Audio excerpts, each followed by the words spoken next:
28. De 20 años era Acaz cuando comenzó a reinar, y 16 años reinó en Jerusalén. Mas no hizo lo recto ante los ojos de Jehová, como David su padre. Antes anduvo en los caminos de los reyes de Israel, y además hizo imágenes fundidas a los Baales. Quemó también incienso en el valle de los hijos de Hinnom, e hizo pasar a sus hijos por fuego, conforme a las abominaciones de las naciones que Jehová había arrojado de la presencia de los hijos de Israel. Asimismo sacrificó y quemó incienso en los lugares altos, en los collados y debajo de todo árbol frondoso. Por lo cual Jehová su Dios lo entregó en manos del rey de los sirios, los cuales lo derrotaron y le tomaron gran número de prisioneros que llevaron a Damasco. Fue también entregado en manos del rey de Israel, el cual lo batió con gran mortandad. Porque Peca, hijo de Remalías, mató en Judá en un día 120,000 hombres valientes, por cuanto habían dejado a Jehová el Dios de sus padres. Asimismo Sicri, hombre poderoso de Efraín, mató a Maasías, hijo del rey, a Azricam, su mayordomo, y a Elcana, segundo después del rey. También los hijos de Israel tomaron cautivos de sus hermanos a 200,000, mujeres, muchachos y muchachas, además de haber tomado de ellos mucho botín que llevaron a Samaria. Había entonces allí un profeta de Jehová que se llamaba Obed, el cual salió delante del ejército cuando entraba en Samaria y les dijo: He aquí, Jehová el Dios de vuestros padres, por el enojo contra Judá los ha entregado en vuestras manos, y vosotros los habéis matado con ira que ha llegado hasta el cielo. Y ahora habéis determinado sujetar a vosotros a Judá y a Jerusalén como siervos y siervas, mas ¿no habéis pecado vosotros contra Jehová vuestro Dios? Oídme pues ahora y devolved a los cautivos que habéis tomado de vuestros hermanos, porque Jehová está airado contra vosotros. Entonces se levantaron algunos varones de los principales de los hijos de Efraín, Azarías, hijo de Johanán, Berequías, hijo de Mesilemot, Ezequías, hijo de Salum, y Amasa, hijo de Adlai, contra los que venían de la guerra, y les dijeron: No traigáis aquí a los cautivos, porque el pecado contra Jehová estará sobre nosotros. Vosotros tratáis de añadir sobre nuestros pecados y sobre nuestras culpas, siendo muy grande nuestro delito y el ardor de la ira contra Israel. Entonces el ejército dejó los cautivos y el botín delante de los príncipes y de toda la multitud. Y se levantaron los varones nombrados, y tomaron a los cautivos, y del despojo vistieron a los que de ellos estaban desnudos. Los vistieron, los calzaron, y les dieron de comer y de beber, los ungieron y condujeron en asnos a todos los débiles, y los llevaron hasta Jericó, ciudad de las palmeras, cerca de sus hermanos. Y ellos volvieron a Samaria. Para que su iglesia se congregue, y nosotros acostumbramos a decirle al templo la iglesia. Hay una diferencia. La iglesia se reúne en el templo, en el edificio, y la iglesia somos cada uno de nosotros, el conjunto de creyentes en Cristo Jesús. No cualquier cosa es una iglesia, porque ahora todo el mundo dice que es una iglesia. Para ser una iglesia hay que tener un requisito especial. Lo primero es que cada individuo crea en el Señor Jesucristo como su único y suficiente Salvador. Ahí se constituyen hijos de Dios. Entonces, la reunión de los hijos de Dios es la iglesia. ¿Ya se reúne dónde? En un templo. Hace muchos años, más de 1000 años, Dios le dijo a Salomón, que construyera un templo en donde él quería que su pueblo se reuniera para adorarle, para ofrecer sacrificios, ofrendas a él. No como le pareciera al pueblo, sino con las indicaciones que Dios había dado. Y Salomón hizo así. Construyó un inmenso templo en donde se adoraba al único Dios verdadero. Recuerdan ustedes, y no es muy diferente ahora, sino que antes lo hacían con más ignorancia, porque ahora se sabe y como quiera lo hacen. Se adoraban muchos dioses, muchos ídolos, y las naciones alrededor del pueblo de Dios acostumbraban a adorar ídolos, a levantar estatuas y adorarle. Pero Dios le dijo a Salomón, después de David su padre, que construyera un templo donde su pueblo le adorara. Vemos detalladamente en segunda de Crónicas 5, 13, 14 en adelante, que cuando estaban inaugurando ese templo, la gloria del Señor se mostró y llenó todo el templo, todo el lugar. Allí hubo gozo, hubo regocijo, porque se erigió un templo conforme a la voluntad de Dios y para la gloria de Dios. ¿Qué pasó? Al pasar de los años, llegó un rey que no le dio importancia a lo trazado por Dios y al ejemplo que había dejado David, su antepasado, como rey, ya que él gobernó conforme al corazón de Dios, conforme a la voluntad de Dios. Pero a este rey no le importó eso, sino que, si vamos a la lectura que tuvimos en Segunda de Crónicas, capítulo 28, vamos a ver qué fue lo que hizo. ¿Qué hizo este rey llamado Acaz?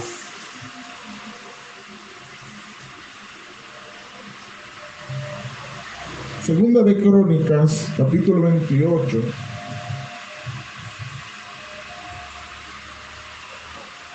Los versos del 1 en adelante, vemos que acá tenía 20 años, 25 años, cuando comenzó a reinar. Pero este solo duró gobernando 16 años. ¿Por qué? Porque hizo una diferencia con relación a su antepasado David, que David sí reinó conforme a lo establecido por Dios, a lo recto delante de Dios, pero este hizo todo lo contrario. Este gobernó de acuerdo a su propia opinión, de acuerdo a sus propios conceptos de vida, de acuerdo a su arrogancia.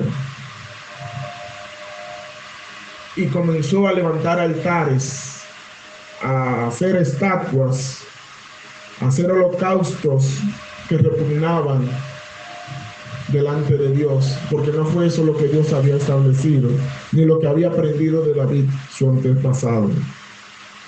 Hacía imágenes a los Baales, al punto de que adoraba a esos ídolos que daba a sus propios hijos para ser quemados en honor a esos dioses falsos. Todo esto fue acumulando pecado más pecado, pecado más pecado en contra de Dios, al punto de que ya la gente no iba al templo de Dios a adorar al único Dios verdadero, sino que se empezaron a enfriar espiritualmente, dejaban de asistir a los cultos al Dios verdadero, dejaron de ofrecer las ofrendas que Dios estableció conforme al cumplimiento de cómo Dios estableció para el perdón de los pecados, la humillación, y cada una de esas cosas fueron desapareciendo de la iglesia de Dios, al punto de que el rey se quiso congraciar con sus propios enemigos, con el rey de Asiria, con los sirios, y tomó instrumentos, utensilios del templo para regalárselo a ese rey para que él le ayudara a vencer a sus enemigos. ¿Y saben qué? El rey no quiso coger esos utensilios, no lo ayudó. Y él dijo, bueno, como los dioses de los asirios le ayudan a ellos, a mí también me va a ayudar. Y entonces empezó a tomar cosas del templo para regalárselas a ellos, y las que no utilizó las rompió, dice la Biblia que las quebró, llenando cada vez más ira en Dios contra él y su gobierno, al punto de que Dios permitió que sus enemigos lo destruyeran, como estuvo leyendo el hermano en la lectura, mataron sus ejércitos a miles y miles de personas. Solo en un solo día mataron 1150 y más. Otro mató miles y pico más. Y los que quedaban, ¿saben lo que pasaba? Se los llevaban de esclavos, los torturaban, los ponían a hacer trabajos pesados, trabajos duros. Todo porque el rey Acaz le dio la espalda a Dios y cerró el templo en Jerusalén. Señores, cuando un templo es cerrado, cuando una casa de Dios es cerrada, quiere decir mucho. Primero, Dios, la presencia de Dios no está ahí. No hay lectura de la palabra de Dios. Dice que apagó las luces, que apagó las lámparas. La lámpara simboliza la palabra de Dios. No había lectura de la palabra de Dios, no quemaban incienso, ya no había adoración, ya no había alabanza. Ya la gente dejó de congregarse. Los mismos sacerdotes se contaminaron, los levitas. Se cerró la puerta del templo. No había allí adoración. No tomaron en cuenta a Dios. Y cuando alguien no toma en cuenta a Dios, hay un verso que dice que Dios en Romanos los entrega, le da la espalda, los deja, vivan como ustedes quieran, pero todo eso le trajo consecuencias, como le decía ahorita, al rey Acaz, que murió y fue humillado, ni siquiera lo enterraron donde enterraban a los reyes. No era digno de estar ahí donde estaban los demás reyes. Hoy, asimismo, tú y yo, o abrimos o cerramos la puerta del templo de Dios en nuestras vidas. Tú y yo somos templo del Espíritu Santo. Dios vive en nosotros a través del Espíritu Santo. El Espíritu Santo Dios lo selló en nosotros. Por eso dice que nuestro cuerpo es templo del Espíritu Santo. Al morir el rey Acaz, inmediatamente Dios puso otro rey. Vamos allí un capítulo más, en el 29, Segunda de Crónicas 29, y vamos a ver a quién Dios colocó allí para gobernar en Judá. ¿Cómo gobernó este rey si siguió los pasos de su padre Acaz? ¿O qué hizo el rey Ezequías? Que comenzó a gobernar siendo muy joven. Dice que tenía 25 años cuando comenzó a reinar y reinó en Jerusalén 29 años. Su madre se llamaba Abías y era hija de Zacarías.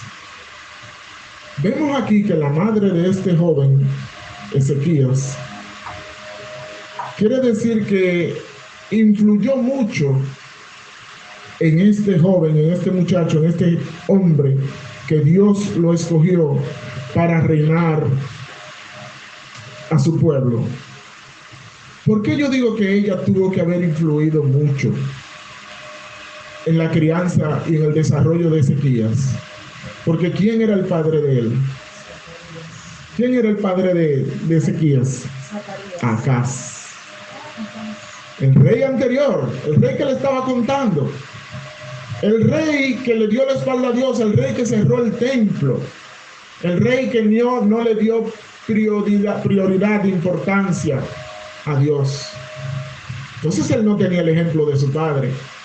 Él no siguió el ejemplo de su padre, porque dice aquí que Ezequías hizo lo recto en el versículo 2 delante de los ojos de Dios, tal y como lo había hecho David, su antecesor, David su padre. Él era descendiente del rey David, que hizo lo recto delante de Dios. Él podía tener todas las de la ley, para decir, y seguir los pasos de su padre. Podía mantener el templo cerrado, podía seguir adorando ídolos, podía seguir haciendo estatuas hasta de él mismo para que le adoraran, porque los reyes en la antigüedad acostumbraban eso. Se hacían estatuas de él para que el pueblo lo adorara. Pero él decidió hacerlo recto delante de los ojos de Dios. Amén. Y como cada funcionario, cada gobernante que llega al trono, trae un plan de trabajo. Ustedes ven en estos días de campaña cómo están todos los funcionarios, todos los candidatos, diciendo qué van a hacer en su próximo gobierno, si llegan a gobernar, a ganar. Este rey Ezequías tenía una prioridad. Él vio el desastre que dejó su padre. Él vio cómo estaba el pueblo en ruinas, destruido. Que ya no se congregaban, que ya no se leía la palabra de Dios, que ya no se adoraba, que ya no oraban, que ya no se predicaba la palabra de Dios, ya nadie buscaba a Dios. Los mismos sacerdotes se habían hecho a un lado. Los cantores, los músicos de Dios, los levitas, todos estaban quietos, no hacían nada. Ellos podían hacer, pero nadie hizo nada. Pero el rey Ezequías, tan pronto, aún siendo joven, él tomó una determinación. Mire, hermano, no importa cómo se hayan comportado nuestros padres, a los jóvenes que están aquí. No importa si su padre siguió a Dios o no lo siguió. No importa si su padre delincuente o no lo es, si su padre profesional o no lo es. Él tenía aquí el ejemplo de David, su antecesor, y la crianza de su madre. Pero también tenía todo lo negativo de su padre. El asunto está en la decisión, en su determinación. ¿Qué determinó él? Usted puede determinar hacer lo correcto o hacer lo incorrecto. Ezequías determinó tener una prioridad. Y él decidió, si seguimos leyendo, dice en el versículo 3, en el mes primero del primer año de su reinado, Ezequías abrió las puertas del templo del Señor y las reparó. Él dijo, esto no puede seguir así. Estamos viendo los resultados que nos ha dado esto. Se han muerto nuestros familiares, se han llevado otro grupo de esclavos. Dios está en contra de nosotros, la ira de Dios está contra nosotros, hemos sido castigados por el proceder del rey anterior. Él no hizo como acostumbran nuestros gobiernos, que se pasan los 4 años diciendo todo lo malo que hizo el gobierno anterior. Él simplemente evaluó la situación. Él no dijo es culpa de ellos, esto no fue en mi gobierno, sino que él dijo, hay que cambiar. Tenemos que cambiar. ¿Y sabe cómo empezó el cambio? Por él mismo. Él fue el primero que decidió cambiar.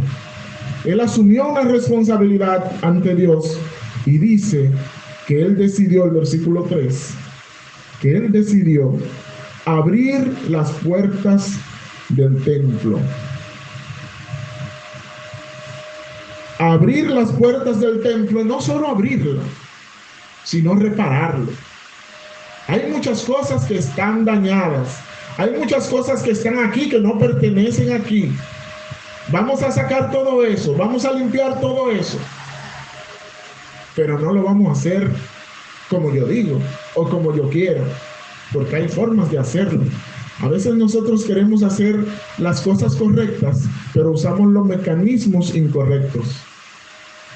Usted recuerda que para entrar al templo y al lugar santísimo no era todo el mundo que entraba, eran los sacerdotes. Para adorar y dirigir la alabanza hacia Dios, tampoco era todo el mundo. Dios encargó a los levitas. ¿Y qué hizo él? ¿Qué hizo él? Bueno, él llamó a los levitas y a los sacerdotes. ¿Y qué le dijo? Le dijo, mire, empiecen a limpiar y recojan, vamos a reconstruir el templo. Fue eso que le dijo. Primero empezó por lo espiritual. Empezó por lo que había que hacer. Los mandó a purificarse, a santificarse, a reconocer sus pecados y apartarse de ellos. Convocó en el versículo 4 a los sacerdotes y levitas, los reunió en la plaza oriental y les dijo, escúchenme levitas, santifíquense ahora y santifiquen el templo. Ustedes van a santificar el templo, ustedes lo van a limpiar, ustedes lo van a reconstruir. Pero primero, ¿cómo está la puerta de ustedes, de Dios en sus vidas?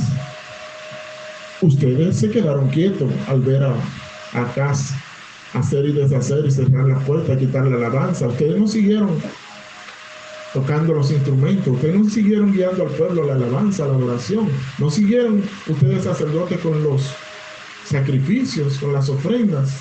Primero ustedes pónganse a cuenta con Dios, arreglen sus vidas con Dios y entonces vamos a purificar el templo, a sacar toda la inmundicia que el rey Acaz había metido allí. Había profanado los utensilios de la casa de Dios, le había dado usos incorrectos a los utensilios de la casa de Dios. Santifíquense ahora y santifiquen el templo del Señor, el Dios de sus padres. Saquen del santuario toda impureza. Vamos a corregir. Él no dijo primero, vamos a hacer el gabinete, vamos a ver cómo está la alimentación del pueblo, a ver cuáles son los que no están pagando los impuestos. No, él empezó. La prioridad de él fue arreglar su relación con Dios, con el único Dios verdadero. Y saben entonces, hermanos, él les dijo ahí en el versículo 6, porque nuestros padres se han rebelado, han hecho lo malo ante los ojos del Señor nuestro Dios, pues lo han abandonado, se han apartado del tabernáculo del Señor y le han dado la espalda. Había una frialdad espiritual enorme. Y esa frialdad lo llevó a una muerte espiritual y muerte física al rey Acaz y a muchos moradores de Judá, de su pueblo. Hermanos, cuando se cierra el templo, entonces la iglesia de Dios también está en peligro. Recuerda que la diferencia que le hice al principio, el templo, el lugar donde nos reunimos, la iglesia, tú y yo. ¿Cómo está el templo de Dios en tu vida? ¿Abierto o cerrado? Cuando el templo de Dios es cerrado, como dije ahorita, se deja de adorar, se deja de tener una relación íntima con Dios. Vaya haciendo una comparación de estas acciones que hizo Acaz con nosotros como templo del Dios viviente. Dice que él se sumergió en la idolatría, sacrificó a sus propios hijos en el fuego. Cerrando las puertas del templo, no quemó incienso a Dios. Creó mejor altares para adorar a otros dioses. Enojó a Dios. Todo esto le trajo consecuencias. Dios permitió que Judá sea desterrada, derrotada por Israel y por su aliado, los asirios. Acá fue grande, sufrió grandes pérdidas. Y por eso, como le dije ahorita, fue hasta en su muerte humillado. Lo enterraron fuera del lugar donde enterraban los reyes. Son consecuencias severas al alejarnos de Dios. Al alejarnos de Dios, hermanos, dice un verso en el Nuevo Testamento: fuera de mí, nada podéis hacer. Por más que nos esforcemos, por más que el rey acá se esforzó para ganar la guerra, para aliarse con... Le dieron a él también la espalda, le dijeron: no queremos esas cosas, no queremos eso, no te vamos a ayudar. Se quedó solo, se quedó solo. Al cerrar las puertas del templo, ya Dios no era su prioridad, al punto que decidió, en su desesperación, como le decía, unirse hasta con sus propios enemigos. No pudo, no le hicieron, ni ellos le hicieron caso. El rey no confió en Dios. Dios lo entregó en manos de ellos. Dios lo entregó en manos de ellos. Pero había una esperanza, como le dije ahorita. Ezequías tomó el trono y de inmediato comenzó la restauración. De inmediato comenzó a hacer cambios. Abordó el problema espiritual. Eso reflejó su prioridad, como le decía ahorita. Hizo el diagnóstico, analizó cómo estaba la nación y entonces ordenó a los levitas y a los sacerdotes. Dice aquí esta porción que ellos duraron 8 días purificándose, santificándose, y ahí iniciaron a limpiar el templo. A los 16 días terminaron, porque no todos los sacerdotes se habían purificado. Entonces el trabajo era mucho para ellos. Recuerden que ellos no podían, los levitas no podían entrar. Entonces ellos, los sacerdotes, entraban, los cuantos que se santificaron, sacaban las cosas al atrio, al patio, y entonces de allí los levitas los llevaban al cedro, al arroyo, y allí eran botados. Pero no se quedaron con limpiar el templo. Entonces ya Ezequías llamó también a todo el pueblo. Se reunieron y ordenó a los sacerdotes hacer los sacrificios correspondientes a la expiación de sus pecados. Fueron purificados y seguía acercándose la gente, acercándose a Dios, porque el rey Ezequías hizo lo correcto delante de Dios. Abrió las puertas del templo. Al abrir la puerta del templo está la iglesia, está la adoración, está la prioridad de la palabra de Dios.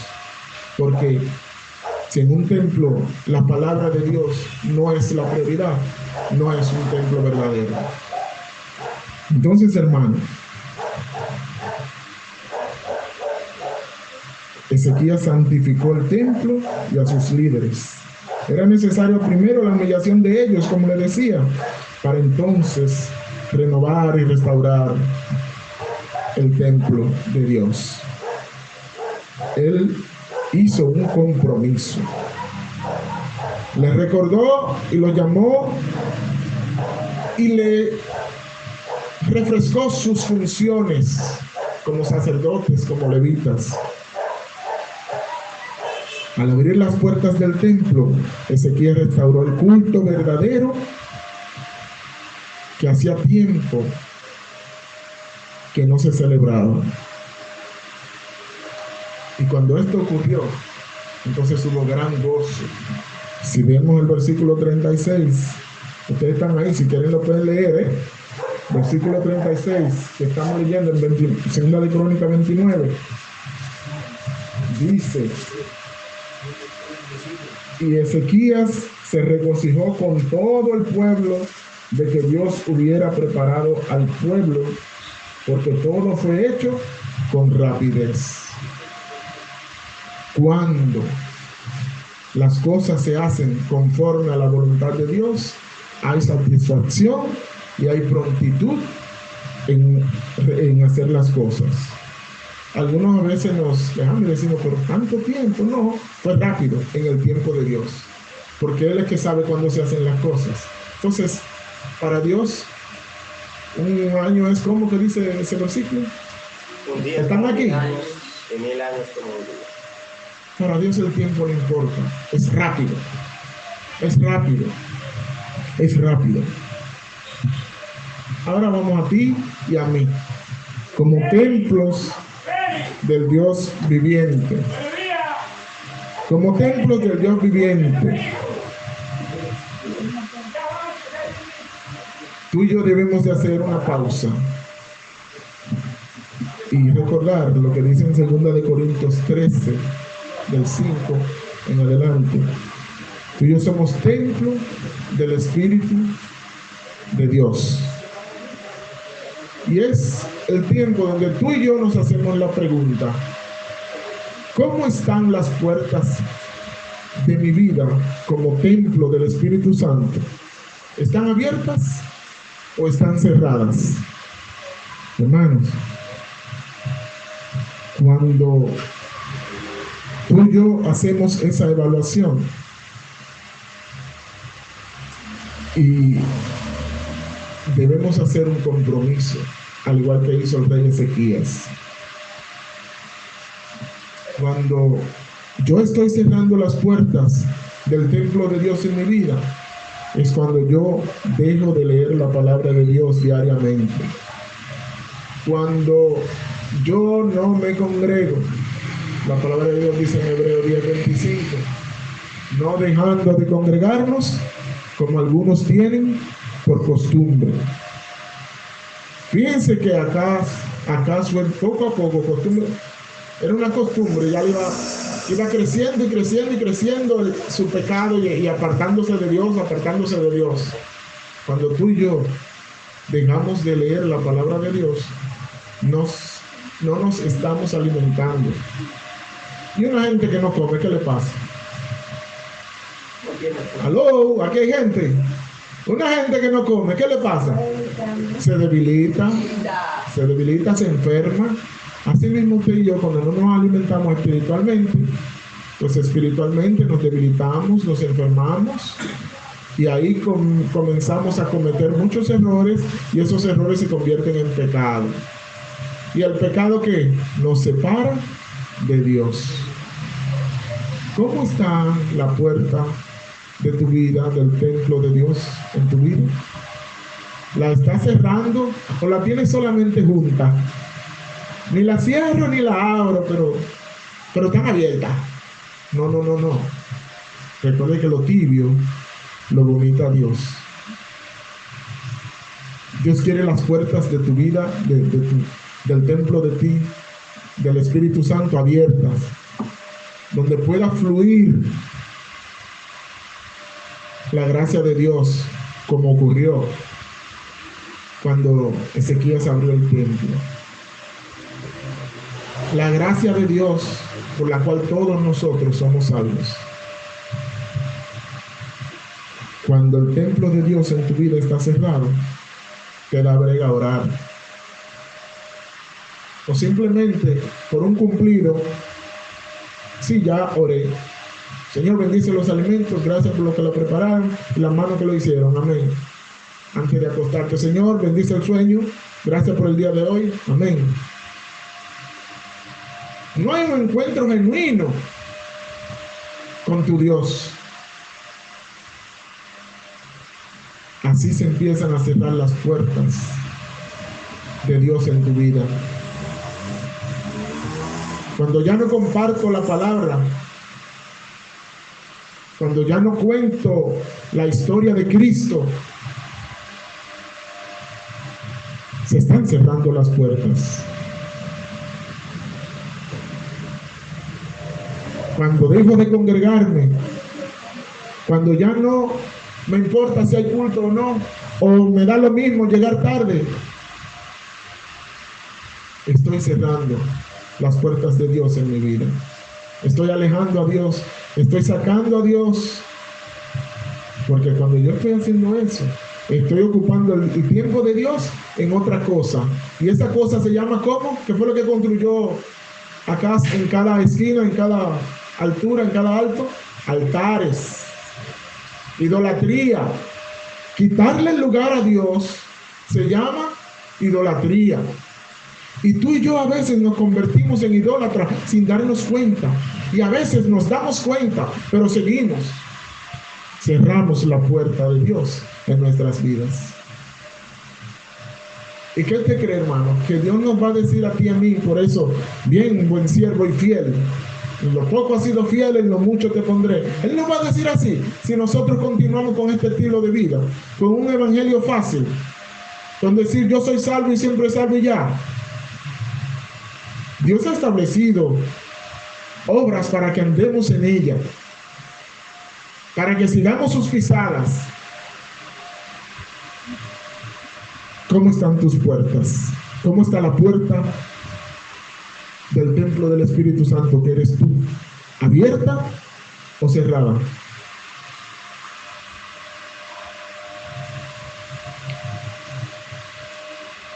Es tiempo de que tú y yo hagamos como hizo Ezequías. Cuando él llegó, hizo una diagnóstica de cómo estaba la situación en el pueblo. Tú y yo debemos de hacer una diagnóstica, de un examen, evaluarnos a nosotros mismos, como dice la palabra del Señor, y ver si en mí hay camino de perversidad, si hay camino de pecado, si estoy cerrando o dejando junta la puerta para que entren brechas, para que entre pecado a nuestras vidas. Hagamos una parte, detente. Señor, ¿te agrada mi devoción a ti? ¿Mi servicio a ti? ¿Estoy haciendo lo correcto? ¿Estoy leyendo tu palabra? ¿Estoy poniéndolo en práctica? ¿Estoy predicando tu palabra? ¿Estoy sacando tiempo de calidad para compartirlo contigo, para orar? Abrir las puertas de Dios en nuestras vidas produce gozo, produce bendición y produce calma y produce prosperidad.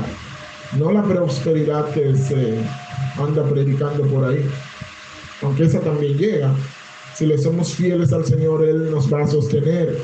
Él promete en su palabra que nada a sus hijos le faltará.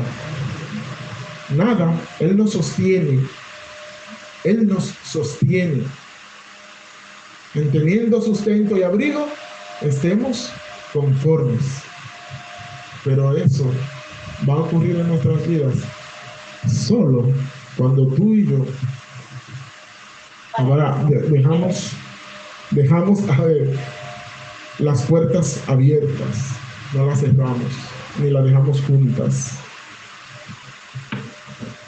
Hermanos, en esta mañana hemos querido hacernos reflexionar a la luz de la palabra,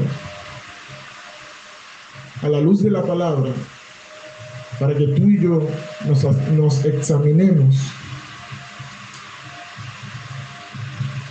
prendamos la lámpara de Dios en nuestras vidas, abramos las puertas, saquemos toda la inmundicia de nuestros cuerpos, de nuestras vidas, y dejemos que la gloria de Dios llene nuestra casa, llene nuestras vidas, al punto de que cuando los demás nos vean, puedan decir: yo quiero lo que tiene esa persona. Amén. Esa persona es diferente. Yo recuerdo que también en la antigüedad muchos pueblos le temían al pueblo de Israel porque decían: el Dios de ellos los cuida, los protege. Que ellos vean en ti que tú tienes un Dios verdadero. que tú tienes un Dios, que tú dependes de Él, no de lo que tú eres ni de lo que tú haces. No cerremos las puertas de Dios en nuestras vidas, porque tendremos consecuencias, y consecuencias feroces. Dios le bendiga, hermanos. Hermano Helio, por favor, vas a despedir este tiempo.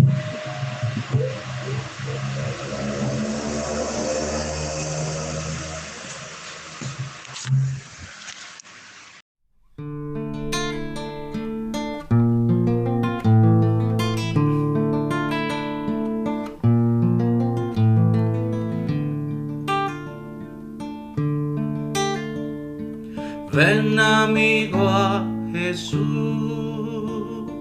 te quiere hoy salvar. Recibirás la luz que solo Él puede dar. Abre tu corazón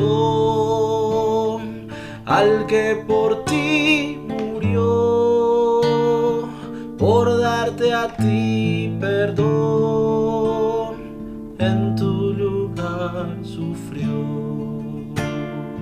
Día fatal vendrá cuando no habrá lugar,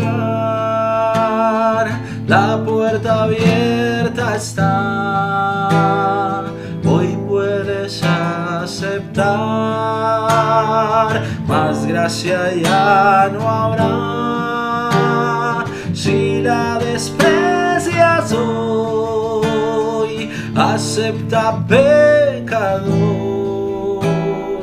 la salvación de Dios.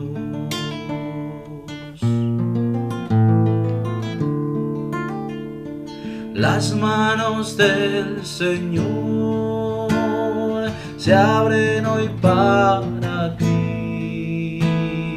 Acepta este amor, serás feliz así. Tus cuitas pon en Dios, pues Él las llevará por su consolación. Tus penas cambiarán. Día fatal vendrá cuando no habrá lugar, la puerta abierta está, hoy puedes aceptar, más gracia ya no habrá si la desprecias hoy. Acepta, pecador, la salvación